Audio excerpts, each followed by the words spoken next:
The photocopier jammed again.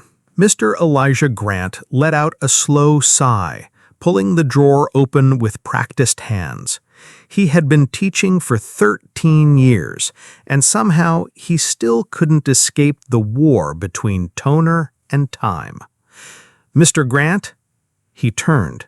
Jasmine Turner, one of his brightest students, stood at the door, her oversized hoodie half-zipped, backpack slung low. "Morning, Jasmine." She hesitated, then stepped in. "Do you know if the senior exit exams are going to be harder this year?" Elijah smiled faintly. "You'll do just fine." But inside, he wasn't so sure. 2 days earlier, he'd been called into Principal Weston's office, a polite ambush. "Elijah, you've been one of our most reliable staff members. The district is implementing a slight change to the exit exams this year." Weston slid a manila envelope across the desk. "Take-home version for grading calibration. Strictly confidential." Elijah nodded, opened the packet, and felt his stomach twist. The reading comprehension section was broken into 2 tiers, one standard, one simplified. The simplified one had larger font, shorter vocabulary, and context clues so obvious a middle schooler could guess them. At the top of each page was a small printed code, W Sched A. "What's the difference between the versions?" he had asked. Weston shifted. "Nothing significant, just experimental formatting. It helps align learning outcomes by demographic clusters." Elijah stared at him. "By demographic clusters?" "It's all legal, state-sanctioned. We've partnered with a firm that helps with educational equity." But Elijah knew that tone. He'd heard it before, the kind that pretends to sound progressive while hiding poison in its polish. Back in his classroom now, Jasmine waited for his answer. He looked at her, black, 17, working part-time to help her mom, applying to colleges with essays typed on borrowed library time, and he knew. She'd get the harder version. And most of the white students from the Ridgeview neighborhood, they'd get the simpler one, not because they needed help, but because the district needed higher pass rates in certain zip codes to maintain funding formulas. He had seen the spreadsheet. He had read the language. He had taught long enough to know when a system was rigged. That night, he couldn't sleep. He sat at his kitchen table, a pile of printed test copies in front of him. He compared vocabulary levels, sentence structures. Even the math sections were different. One included open-ended logic, the other had only multiple choice. This wasn't calibration, it was segregation by code. The next morning, he took a chance. He scanned the barcode printed on the W Sched A sheet using his phone. It led to a hidden database, accessible only to faculty. He scrolled. Dozens of student IDs were assigned under different Sched tags.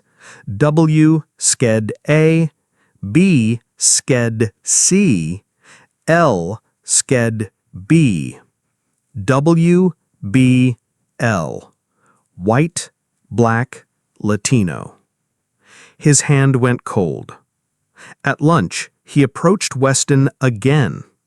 "This isn't about formatting. You're tracking race."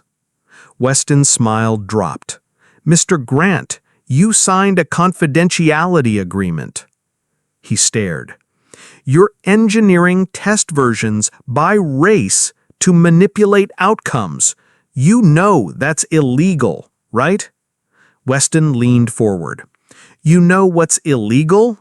Leaking private student data. Even logging into that back-end system without permission could cost you your license." The threat hung in the air like a noose. Elijah returned to his classroom in silence. The students filed in. Some would get the easier test, some would get the real one. But none of them would know why. Not unless he told them.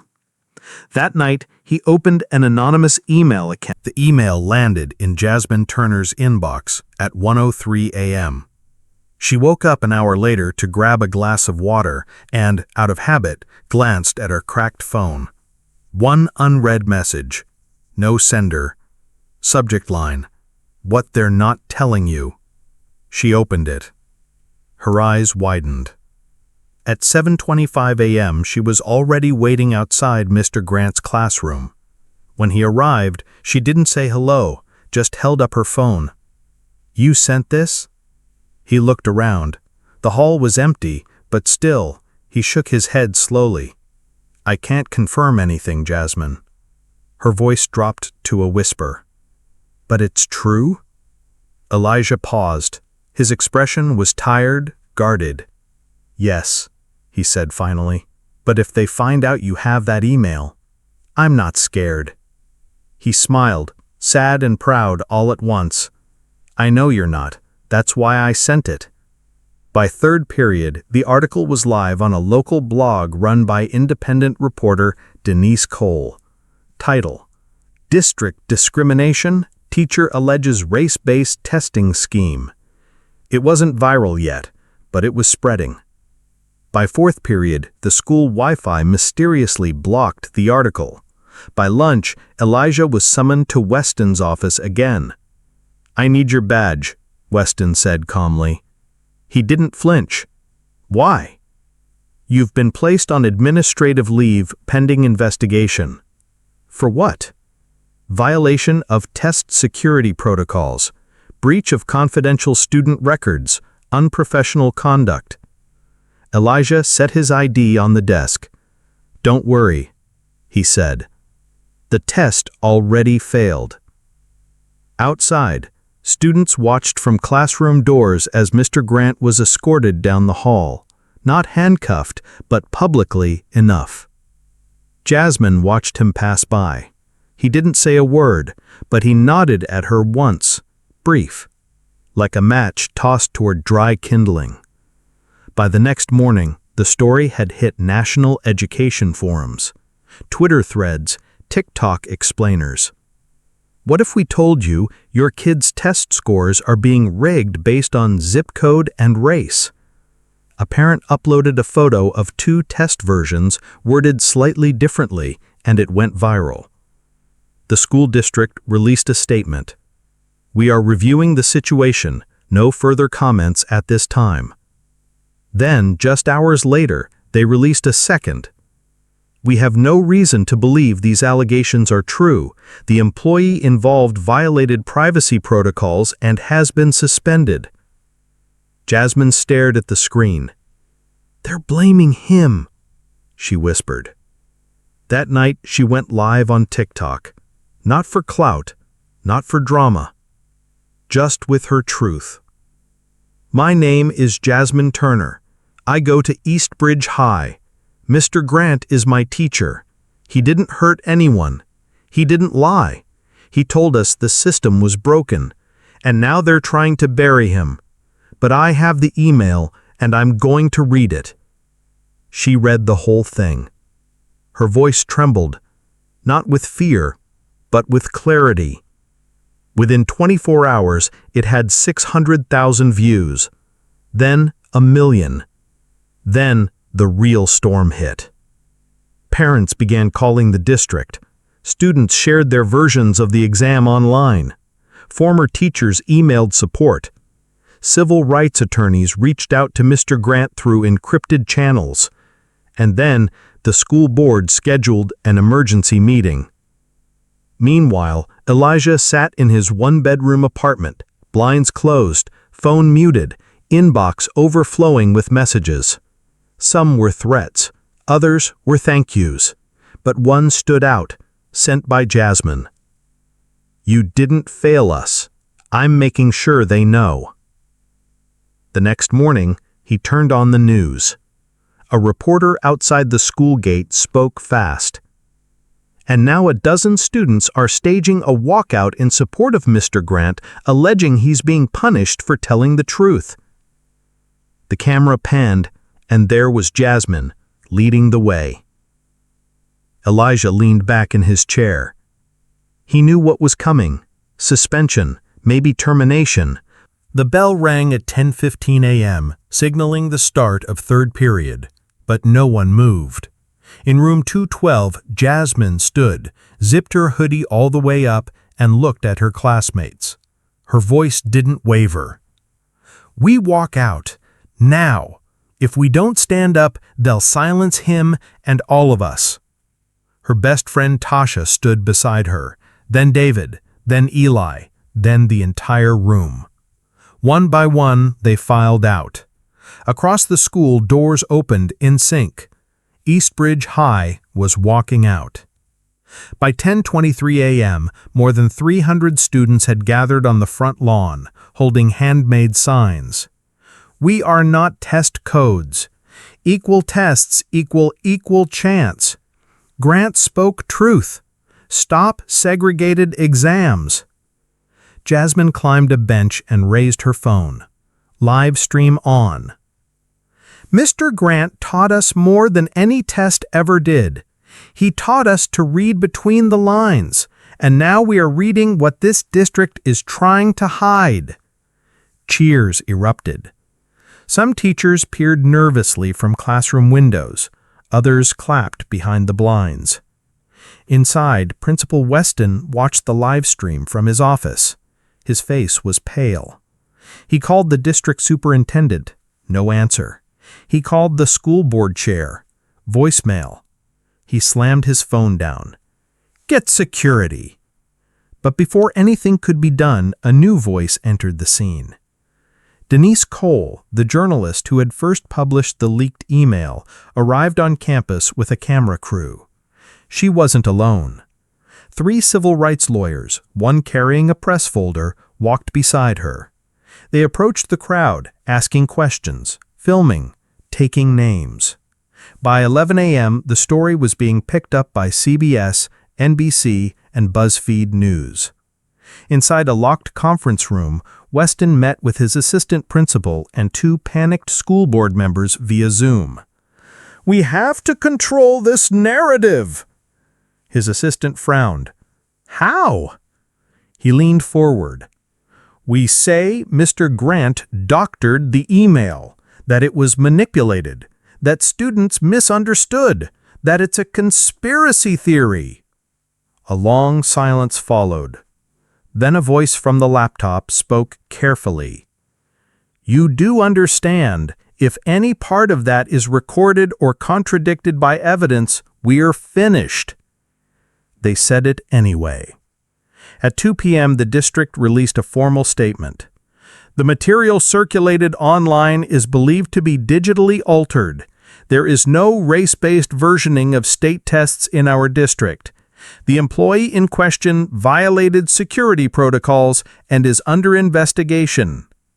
But they hadn't counted on one thing. Mrs. Carter, a math teacher who had remained silent until now. She uploaded a 6-minute video to YouTube, speaking directly to the camera. "I've taught at Eastbridge for 17 years. I was given 2 test packets, one marked W Schedule A, one marked B Schedule C. I was told to distribute them based on assigned lists, no explanation, no questions. I held up both packets. I am no longer staying silent."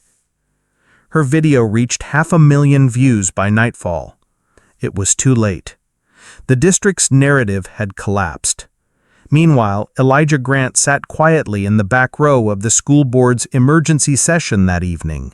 He wasn't invited, but the room was public. Jasmine spoke first. She stood at the podium, face glowing in the spotlight. "I don't have a degree. I don't know legal terms, but I know when something is unfair." She held up her copy of the test. "You gave me this. You gave my friend Emily a different one. You never told us why." She looked each board member in the eye. "You tried to bury the truth. But guess what? We're digging it up. Every word of it." Applause erupted. Elijah didn't clap. He just bowed his head and smiled. The legal office conference room smelled of new carpet and old nerves. Elijah Grant sat beside his attorney, a seasoned education rights litigator named Monique Hayes, calm, sharp-eyed, black suit, the kind of woman who didn't waste syllables or second chances. Across the table, Principal Weston and the district's lead counsel. A court stenographer positioned herself between them, fingers poised. Deposition of Principal David Weston, the recorder announced, taken under oath. Weston's hands trembled slightly as he adjusted his tie. The cameras were off, but the pressure was blazing. Monique started. Mr. Weston, did your district administer different versions of the senior exit exam? I believe the formatting differences were minor. Please answer the question. Did two versions exist? Yes. Were those versions assigned based on racial or ethnic demographics? No. They were assigned based on learning profiles informed by district software. Are you aware that the codes WSCHED, BSCHED, and LSCHED align almost exclusively to racial identity groups in your district's student database? Silence. I'd have to review. Let's help with that. Monique slid forward a printed spreadsheet, redacted but labeled, directly from Weston's own records. Elijah watched, heart pounding. He had seen it all before, but hearing it now, in that sterile room under oath, gave it weight. Then Monique delivered the kill shot. Mr. Weston, are you familiar with this audio recording? She clicked a device. Weston's own voice crackled to life. We say Mr. Grant doctored the email, that it's a conspiracy. Students misunderstood. His face went sheet white. Elijah blinked in disbelief. He hadn't recorded that. Monique glanced sideways and whispered, Student journalist, hallway Mike, you've got loyal soldiers, Mr. Grant. The district's attorney scrambled. This was obtained illegally. It was recorded in a public hallway. No expectation of privacy, and it contradicts every statement your client made to the public and the press. Weston looked like he might throw up. They'll ruin me, he mumbled. Elijah leaned forward, voice low and steady. You ruined yourself when you made your silence policy. By the end of the deposition, the district was visibly unraveling. They'd planned to fire Elijah. Now they were scrambling to negotiate. 3 days later, an offer came through. Reinstate Mr. Grant, pay back wages, expunge disciplinary record, reassign Weston to administrative leave. But Elijah hesitated. He didn't want to go back. Not yet. Not unless something changed. He met with Jasmine and 3 other student leaders at a local coffee shop. The place buzzed with quiet respect. People nodded at him now. Strangers whispered thanks. A barista comped his drink. Jasmine slid her phone across the table. What if we don't stop here? Elijah frowned. What do you mean? What about the test that doesn't mention black scientists, or the counselors who steer us to trade schools while telling Ridgeview kids they're college material? David, a soft-spoken classmate, added, We want you to help us create a new kind of student advocacy group, something permanent. Elijah took a long sip of coffee, then nodded. We'll call it Testify, because we've all been witnesses. The next week, a press conference was held. Elijah stood at the podium, not as a victim, not even as a teacher, but as a catalyst. This isn't about one test. It's about the quiet ways schools say you don't belong here, and the louder ways we're answering, yes, we do. In the crowd, reporters scribbled, parents clapped, lawyers smiled. And at the very back of the crowd, Denise Cole, the journalist who lit the spark, simply nodded, camera lens focused on a man who once wanted to teach literature. now standing at the center of a movement. 2 weeks later, the first meeting of Testify was held in the East Bridge Public Library basement. Foldable chairs, a cheap projector, barely enough room for 30 people. 50 showed up. Most were students, a few were teachers, one was a custodian who had seen too much for too long. Elijah stood in front, no longer dressed like a teacher. Denim shirt, sleeves rolled, beard a little more rugged. Beside him, Jasmine passed out folders. Inside, a list of disparities in school discipline by race, data on advanced placement course access by zip code, a blueprint for what Testify could become, a student watchdog network, a truth channel, a voice for the silenced. By the end of the meeting, 4 other schools had pledged to form chapters. "We're tired of being polite," one student said. "We want to be heard." "We want facts," said another, "not the ones the district picks for their brochures." Jasmine closed the night with a speech. Short, strong. "We're not asking for permission. We're asking for accountability." The next morning, retaliation began. Jasmine's counselor, Mrs. Beckley, pulled her into her office. "Jasmine, I'm concerned. You're falling behind in AP Calculus, and college boards might look poorly on your activism." Jasmine blinked. "Are you saying fighting for equity is a bad extracurricular?" The counselor smiled tightly. "I'm saying it might be more strategic to focus on school spirit, not school lawsuits." Jasmine recorded the conversation on her phone. That night, she posted a clip. "This is how they try to dim you, with warnings disguised as advice." It hit 1.2 million views in 18 hours. By now, Testify had chapters in 10 schools across the county. They collected anonymous tips, published inequities, and started a database of teacher bias incidents. But the system pushed back harder. One school suspended a black student leader for inciting unrest. Another shut down their club application, calling it political. Jasmine was called in again, this time by the superintendent himself. Elijah was furious. "They're targeting her because they can't touch me anymore." Monique, his attorney, didn't blink. "Then let's give them something bigger to fear." She slid a folder toward him.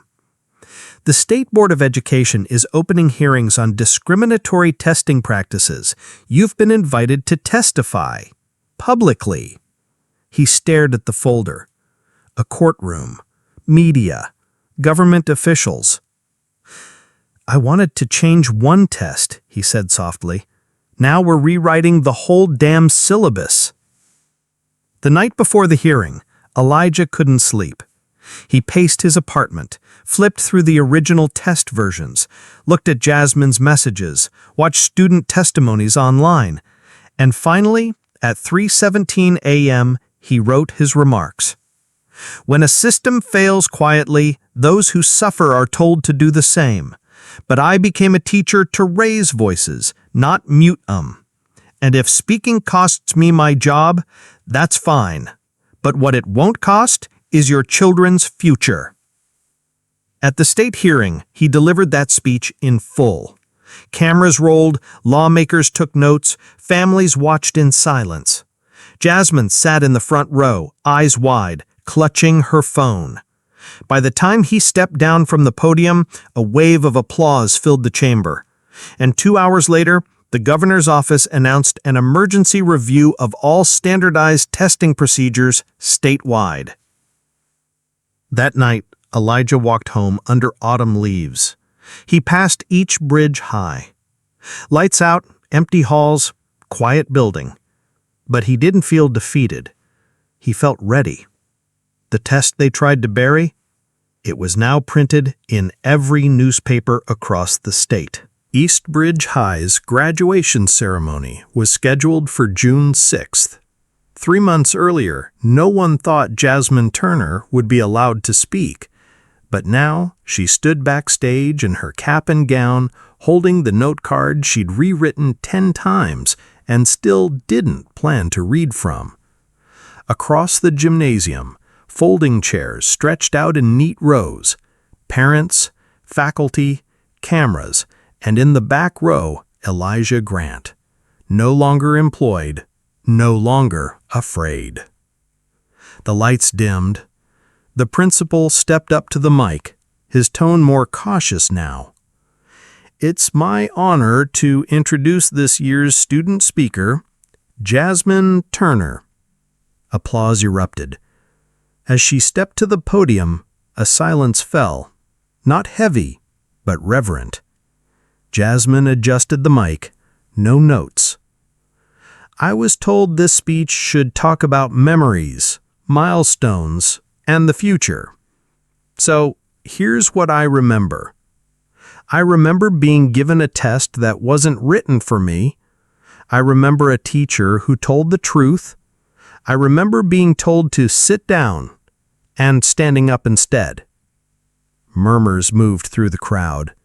She continued, voice rising. "Our class isn't defined by what we memorized. We're defined by what we refused to forget. And if anyone tells you that speaking up makes you a problem, remind them that problems are what force solutions." A pause. "So this graduation isn't just for us. It's for every kid who didn't get the easy version and still passed anyway." The gym exploded in cheers. Even some teachers rose to their feet. And in the back row, Elijah Grant wiped a tear. Later that night, at a small gathering in a community center, Jasmine handed him a gift. It was a spiral-bound notebook, hand-decorated by the students of Testify. The cover read, "The Syllabus of Change, Mr. Grant's Lessons They Didn't Want Us to Learn." Inside were essays, drawings, and quotes from dozens of students. One from David read, "You taught us to question the answer key." One from Tasha, "You weren't just a teacher, you were the test, and the system failed you." And at the center, Jasmine's letter, "You made us brave, so now we're making the world ready." Elijah sat in silence for a long time. Then he reached into his coat and pulled out a folded letter. "Offer of employment, National Education Policy Advisor, Department of Civil Rights, Washington, D.C." He looked at Jasmine. "They want me to help fix it. All of it." She nodded, smiling. "Then go teach the country what we already learned." A month later, Testify became a registered national nonprofit with chapters in 27 states.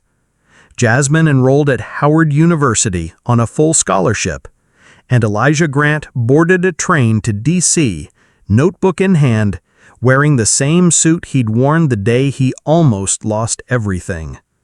Now he carried something no test could measure: legacy. And as the train pulled away from Eastbridge, the sun caught the words inked on the back of his notebook. They tried to bury the test, but they forgot. We were the ones grading them all along.